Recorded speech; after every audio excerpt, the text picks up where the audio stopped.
Matthew chapter 22. Jesus spoke to them again in parables, saying, "The kingdom of heaven is like a king who prepared a wedding banquet for his son. He sent his servants to those who had been invited to the banquet to tell them to come, but they refused to come. Then he sent some more servants and said, 'Tell those who have been invited that I have prepared my dinner. My oxen and fattened cattle have been slaughtered and everything is ready. Come to the wedding banquet.' But they paid no attention and went off, one to his field, another to his business. The rest seized his servants, ill-treated them, and killed them. The king was enraged. He sent his army and destroyed those murderers and burned their city. Then he said to his servants, 'The wedding banquet is ready, but those I invited did not deserve to come. So go to the street corners and invite to the banquet anyone you find.' So the servants went out into the streets and gathered all the people they could find, the bad as well as the good. And the wedding hall was filled with guests. But when the king came in to see the guests, he noticed a man there who was not wearing wedding clothes. He asked, 'How did you get in here without wedding clothes, friend?'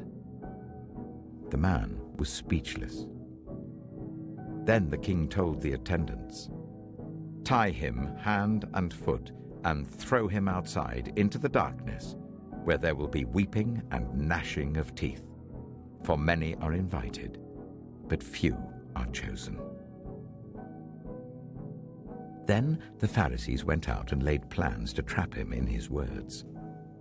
They sent their disciples to him along with the Herodians.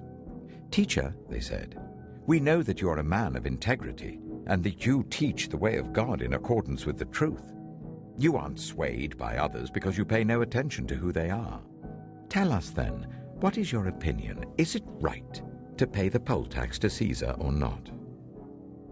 But Jesus, knowing their evil intent, said, 'You hypocrites! Why are you trying to trap me? Show me the coin used for paying the tax.' They brought him a denarius. And he asked them, 'Whose image is this, and whose inscription?' 'Caesar's,' they replied. Then he said to them, 'So give back to Caesar what is Caesar's, and to God what is God's.' When they heard this, they were amazed. So they left him and went away.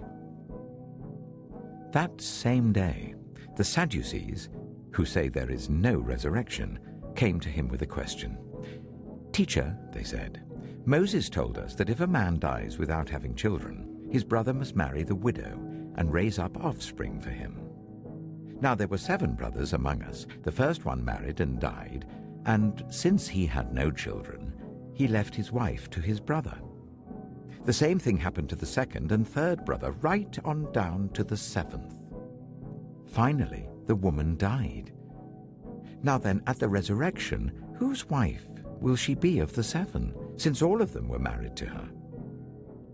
Jesus replied, 'You are in error because you do not know the Scriptures or the power of God. At the resurrection, people will neither marry nor be given in marriage. They will be like the angels in heaven. But about the resurrection of the dead, have you not read what God said to you?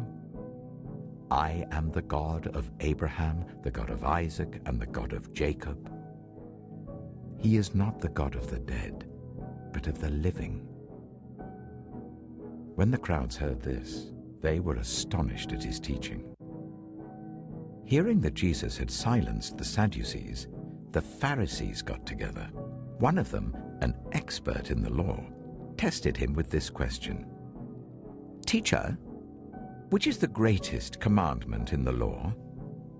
Jesus replied, 'Love the Lord your God with all your heart, and with all your soul, and with all your mind. This is the first and greatest commandment, and the second is like it. Love your neighbor as yourself. All the law and the prophets hang on these 2 commandments.' While the Pharisees were gathered together, Jesus asked them, 'What do you think about the Messiah? Whose son is he?' "The son of David," they replied. He said to them, "How is it then that David, speaking by the Spirit, calls him Lord? For he says, 'The Lord said to my Lord, sit at my right hand until I put your enemies under your feet.' If then David calls him Lord, how can he be his son?" No one could say a word in reply, and from that day on, no one dared to ask him any more questions.